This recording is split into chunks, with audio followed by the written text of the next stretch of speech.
Hello, good afternoon everyone. Hope everyone had a good coffee, tea and some snacks.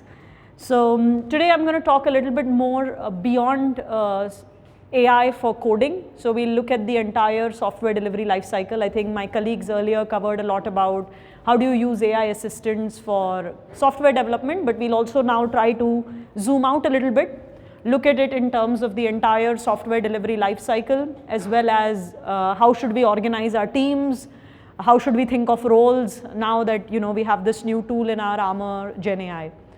So as I was introduced, I look and work with teams who are experimenting with AI to see what patterns are working and what patterns should we adopt.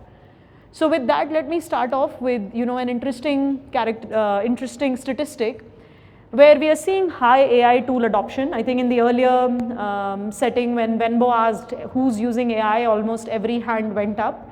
And that is really the reality. We are seeing that there's a lot of good adoption of AI tools, but we are actually not seeing so much impact on the top line or the bottom line, right? So we are seeing that, okay, a lot of people are adopting AI tools, but it's not really leading to efficiency, productivity, cost efficiency, higher profits, and all the business metrics that we care about. So why is that, right? We are not still able to unlock the productivity gains that actually AI was promising, right? So one of the metrics actually shows that we are only looking at around 1 to 5% productivity gain by using Gen AI tools in our life cycle.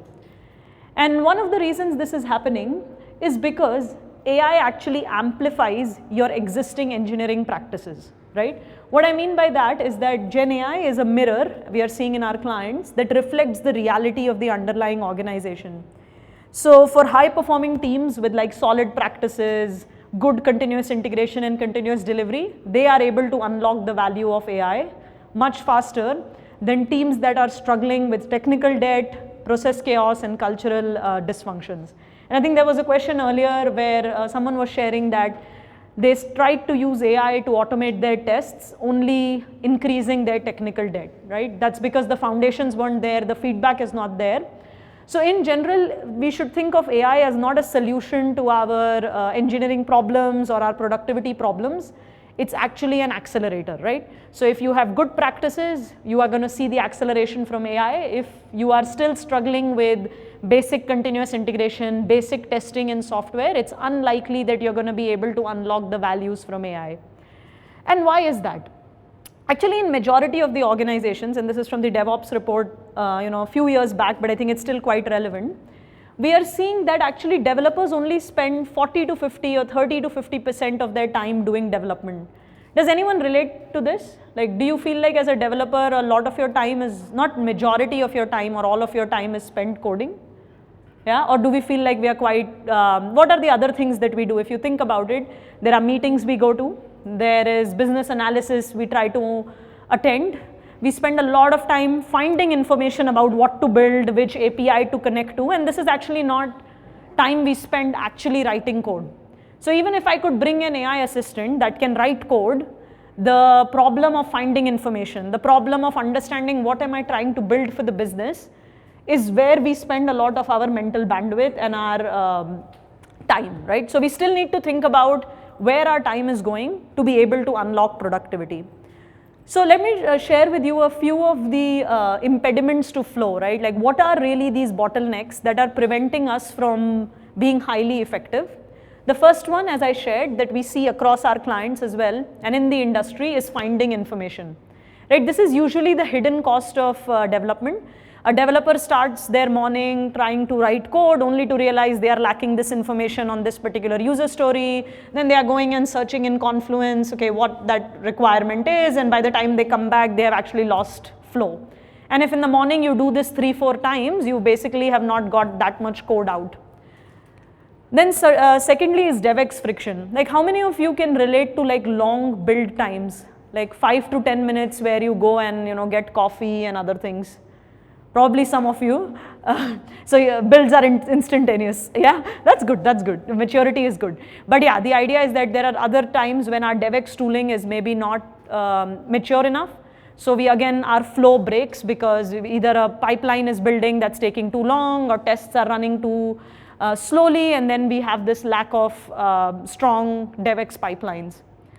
The other place where we lose a lot of time and energy is also in like cognitive overload, right? Like there is just so much legacy context about this system and this organization that nobody knows about. I need to check with 3 people before I can understand that, hey, actually this is what I'm trying to solve, right? So that also I spend a lot of my time. I usually like to call cognitive load as a complexity tax that we pay, because we have just not designed our systems to be separate enough, to be independent enough that every context sort of merges with each other, causing people to remember a lot more than what they need to. And lastly, we have slow quality feedback loops, right? It takes very long for us to know whether what we are building is integrating with other services. Is it what our customer needs? Like sometimes we will build a lot of software only to realize that that's not what the customer wanted, right? So there are also slow feedback loops. So in general, what I'm suggesting here is that if you want to unlock the value with AI, right? Like it's not about buying Cursor licenses, or it's not about giving AI to your testing team. It's really about getting your foundations right. So you need to spend time, and you need to find areas where bottlenecks exist in your organization to optimize them. All right, so I think the way we like to think about this is that in order to make your teams more productive and to actually get the value from AI or any other tooling for that matter, you need to get your foundations right. And these are the 6 dimensions that I'll share with you that we usually think across in order to make our engineering teams more effective. The first one is having platform engineering capabilities. Maybe a show of hands, how many people here have heard of platform engineering or know what it is? Yeah, few. Yeah, great. So platform engineering is really the first step to actually reduce cognitive load of your domain and your product teams, because you're abstracting away self-service capabilities that almost every other development team needs. So having a strong game of platform engineering is very key to be able to offer AI tooling as well. The second is around DevX and productivity accelerators. So again, going back, if your pipeline templates are not consistent, if developers are finding a lot of information, you have 2 Java services, but both of them run different types of scans, then you have a lot of issues in having consistency across your organization. And that will again limit how AI tooling is used or how it even brings productivity. Next is around enterprise testing strategy. So a lot of organizations do not have a clear idea of what needs to be tested, at what level of the testing pyramid, who is owning testing. Is it the developers? Is it the QAs? Is it post-production operations? Like who actually owns testing in the organization is not clear. And therefore, if you throw an AI tool to generate tests, it's also not going to have clear boundaries. And either it will generate tests that are hard to maintain, or testing the wrong things, right? Because you have not defined what your testing strategy looks like. Next is around domain-driven architecture. So this is very important, and I'll talk a little bit more about this when we talk about teams and how teams should be organized around architecture. But basically, if you do not have clear boundaries within your microservices or whatever services you run, again, there'll be a lot of cognitive load that every developer needs to take on a day-to-day basis, and no amount of coding assistant can eliminate that, right? So you need to think of, okay, what is the domain you're working in? What are the boundaries? How do you want to organize your services around it? And next is around scaling knowledge and leadership. So anything that you're learning as an organization, whether it comes to how to leverage AI tooling or even how to make life easier, if you're not able to scale that across the organization, you will only see pockets of productivity. You will not see that the entire organization is becoming more effective. And last is operating model. So we think about, as developers, we don't really care about processes, don't care about change management. These are all like project management terms. But these are actually quite critical to be able to be effective, right? So if you do not have a strong operating model, what I mean by operating model is your processes are clearly defined, responsibilities are clearly defined, only then you'll be able to unlock that value.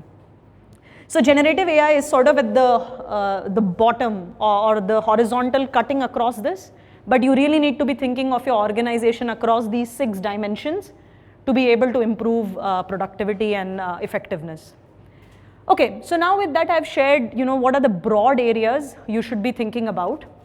But now let's dive, a little bit deeper and see practical patterns where we can apply AI beyond coding, right? So where else can Gen AI accelerate our day-to-day work? So Gen AI is actually a good solution to reduce some of this waste that we have usually in our systems.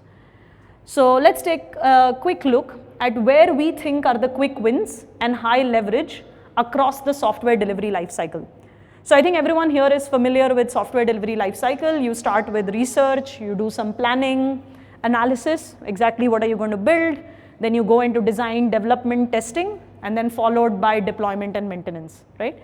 And on each of these phases, we are seeing that Gen AI can bring some value if used correctly, right? And the ones in green is what most people are talking about, right? We spoke about coding and implementation, also using Gen AI for unit and integration testing. But if you look upstream and downstream, actually there is a lot more impact Gen AI can bring.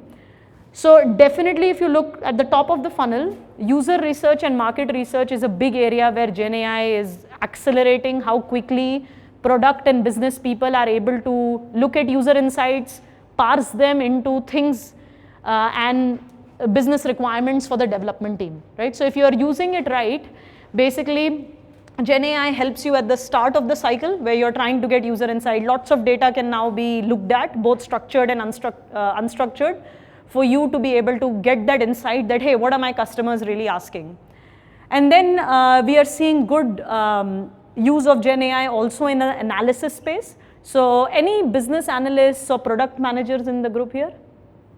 Yeah? Oh, nice. Okay. So basically in requirements analysis, when we are trying to see, okay, how do we break down requirements to make it easy for developers to, build on, whether with a coding assistant or not, I think here we are seeing a good benefit from Gen AI as well. I'll show a specific example of what we have done in ThoughtWorks to give you a motivation of how exactly this looks like. Then even in architecture, and then in the very downstream, we are seeing a lot of value of AI ops in terms of monitoring and observability, right? So here again, we are seeing that if engineer needs to be woken up at night to look at a particular problem, if you have used Gen AI properly, maybe some part of the root cause has already been investigated, right? So here again, there is a lot of value. So the reason I'm sharing this is because, we are familiar with coding assistants. We are trying to think of it in the software engineer's role. But as an organization, there are other aspects, other roles like product, like operations, where we should also try to leverage these tools. So let's dive into this a little bit more.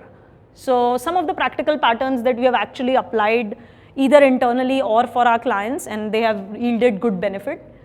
So the first one is around design and ideation. So if you know that one of the repetitive tasks of a business analyst or a product manager is actually to write user stories, and it's manual, and sometimes it can be inconsistent based on who wrote the story, right? So if you have two different business analysts or product people, maybe they have a different way of writing the PRD, they have a different way of writing user stories. So here we sometimes see that there is inconsistent quality, and with AI we can optimize this a little bit. So usually what we are seeing is that you can look at AI powered user story generation. And in this, what you start to do is that you build tools that already have rich business context about your particular domain or about the particular problem you're trying to solve. So let's say if you are in the insurance domain, the AI already understands that this is your domain, this is what your organization is trying to do. So with that context, when you guide it through story generation, it's able to generate user stories which are consistent, and which developers can then, unlikely that when they get a story like this, they have to go look for information, right? They already have the things they need to build on it, and I'll show you an example of this. But of course, this is not a silver bullet, right? Like you cannot just ask AI to generate your stories and that's it, your job is done.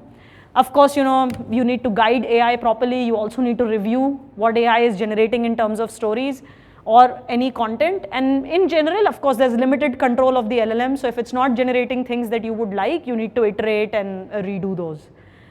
So let me show you a quick example. So this is a particular tool that we have built internally, where you'll see that we have already given some context to the AI about what this particular team is working on.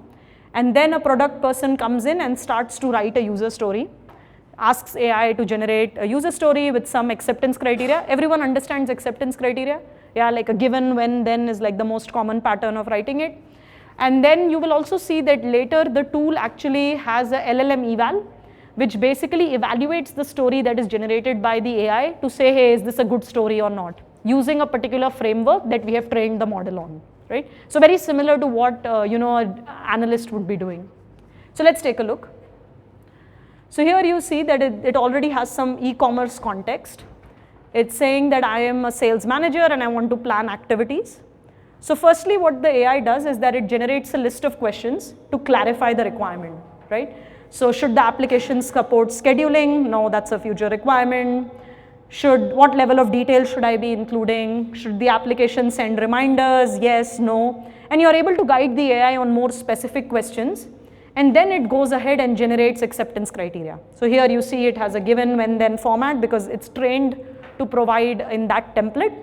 And then you have an LLM eval at the bottom that's trying to see whether this is a good story or not. And in this case, actually it's not, because it's saying, hey, this story can be split into steps. This is maybe too big a story.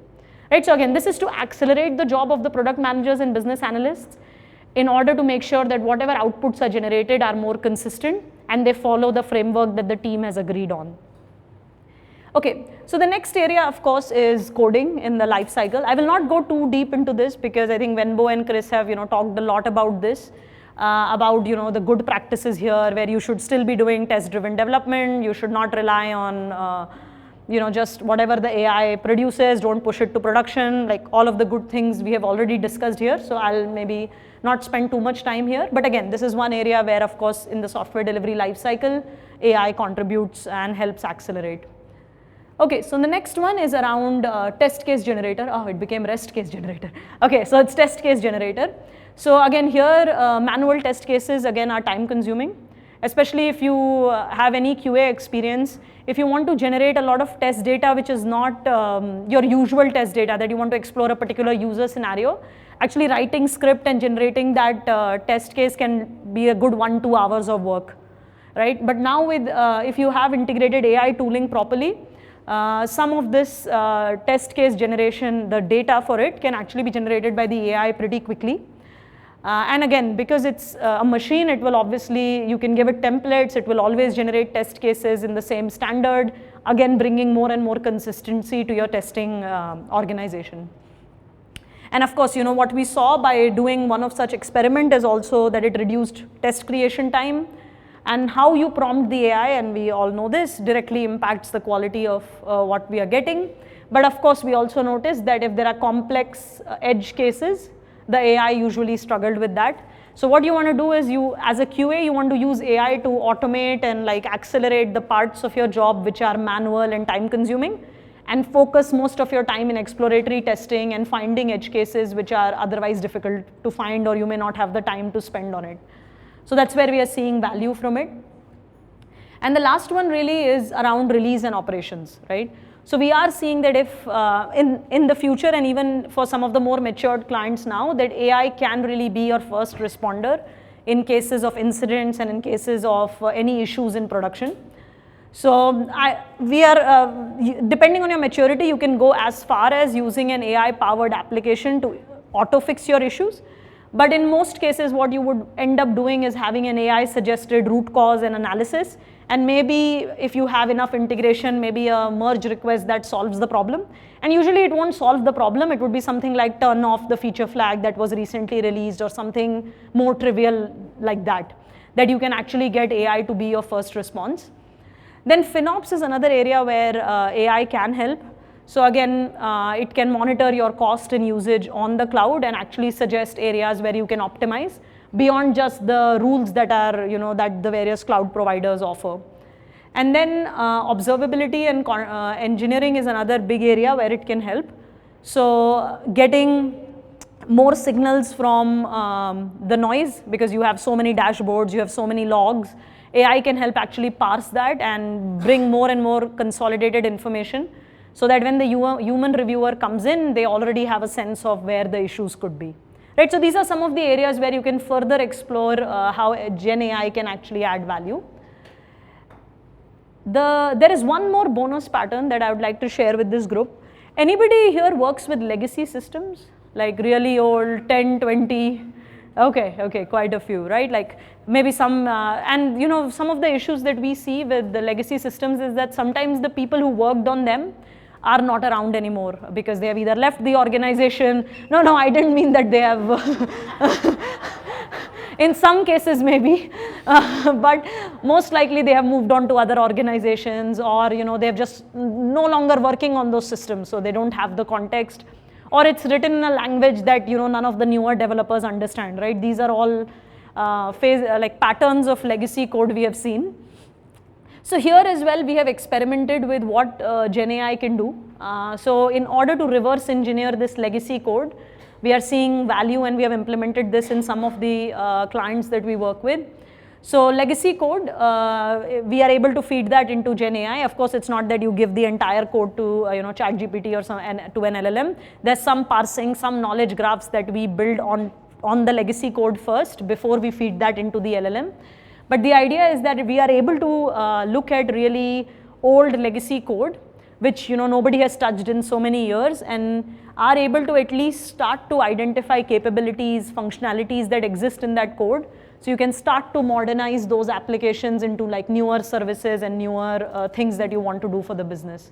And this is really for some of the organizations who have not even adopted AI, we are talking to them just for this, because all these years they have had no way to move out of these systems.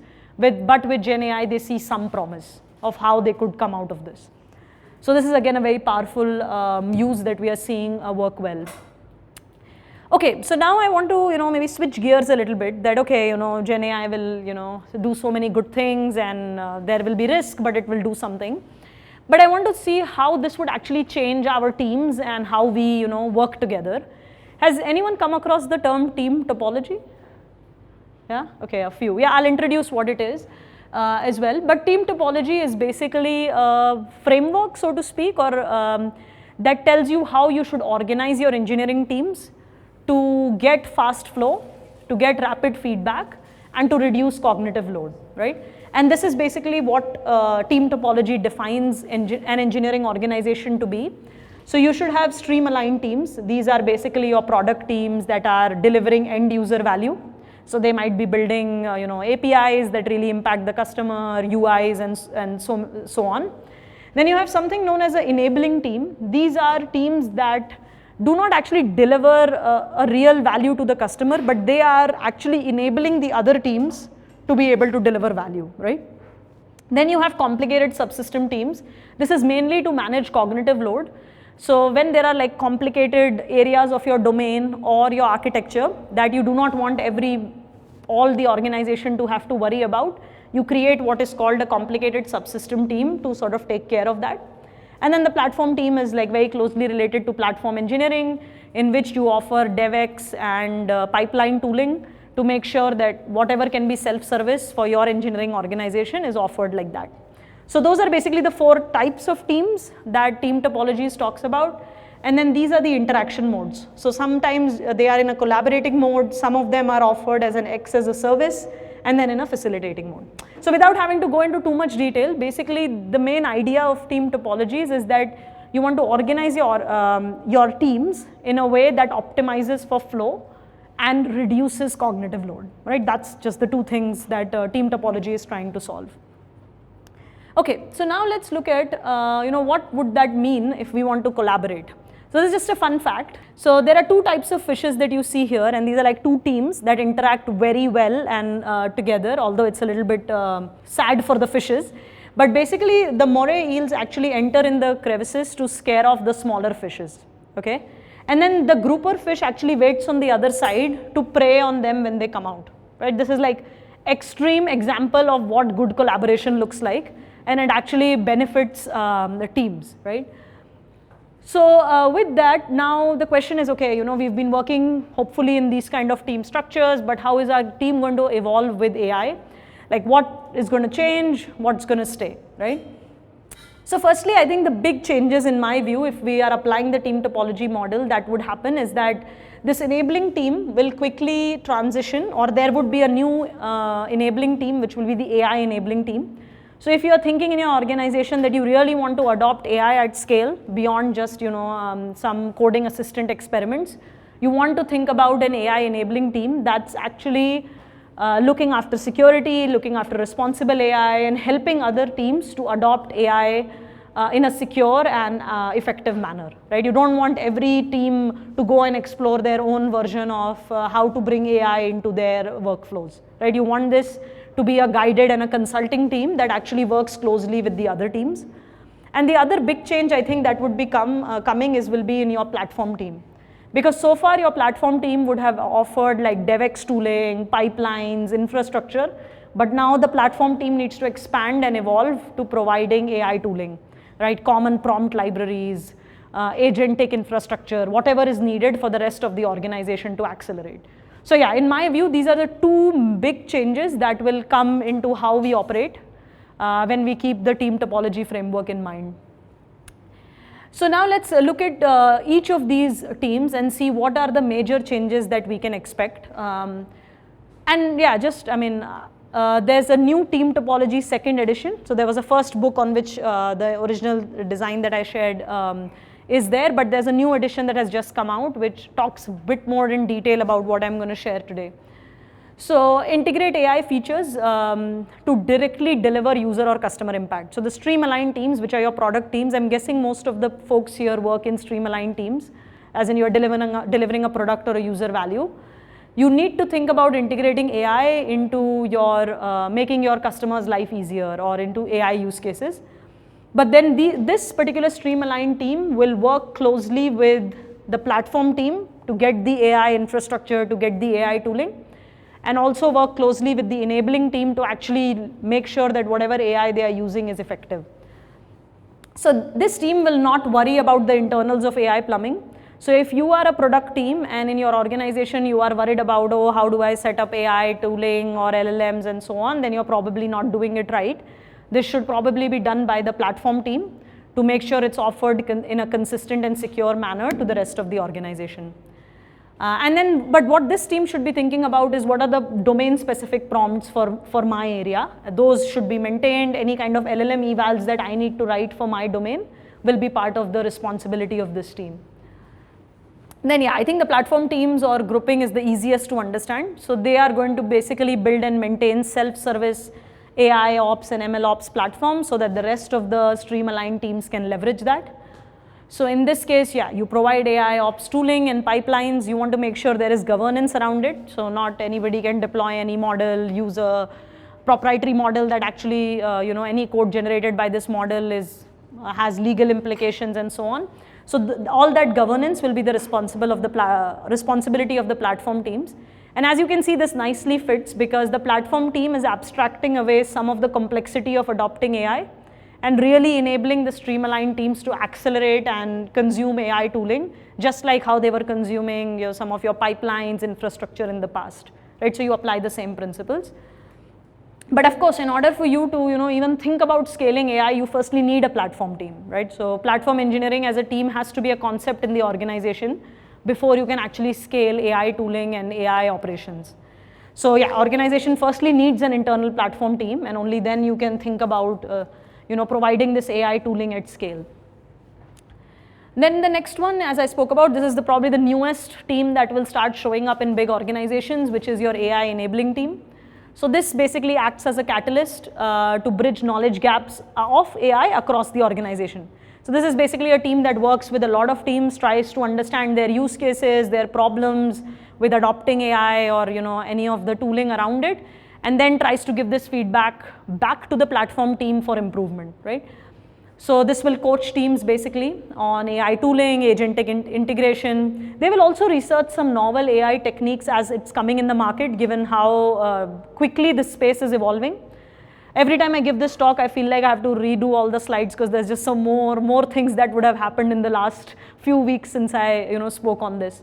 So yeah, this will be the responsibility of the enabling team to keep up with what's coming in the market and what's relevant for their organization.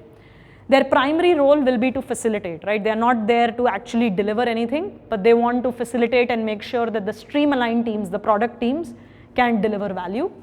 And again, they manage the cognitive load, because if every single team in an organization has to go and figure out how to use Gen AI, what does it mean for their organization, then the cognitive load again increases. And as we saw before, high cognitive load is the biggest impediment to effectiveness.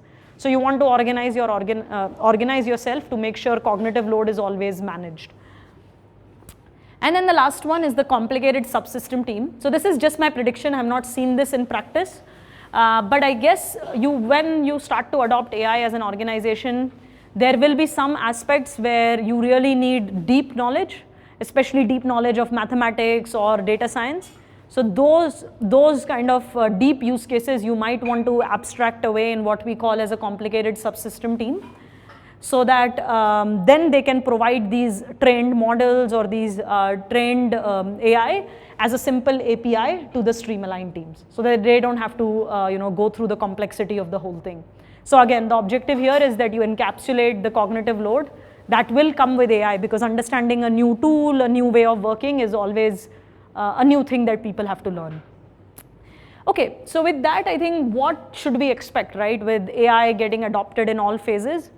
I guess in some sense it could mean smaller teams, because now we can do more with less.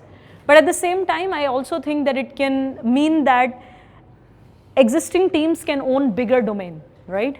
So if in the past you were only responsible for a very small part of the product, it can happen that now with leveraging Gen AI across the life cycle, you are able to do more, and hence you are owning bigger domains, right? It may not necessarily be that the team gets smaller. So the other one is that firstly, as I said, like in order for you to ensure that you can scale AI, and also you are not just throwing AI at the problem, there are clear boundaries in your organization. You have to think about team topologies. So if currently your organization is not very well aligned in terms of boundaries, in terms of roles, in terms of the process, then that's the first investment you need to make, so that now when you bring in AI tooling, it will basically accelerate the right areas. And yeah, I think in terms of us as practitioners, we will have to reinvent ourselves a little bit. And what I mean by that is that it is not so much that we will not have to worry about what we are building, right? Like that would still be our key focus.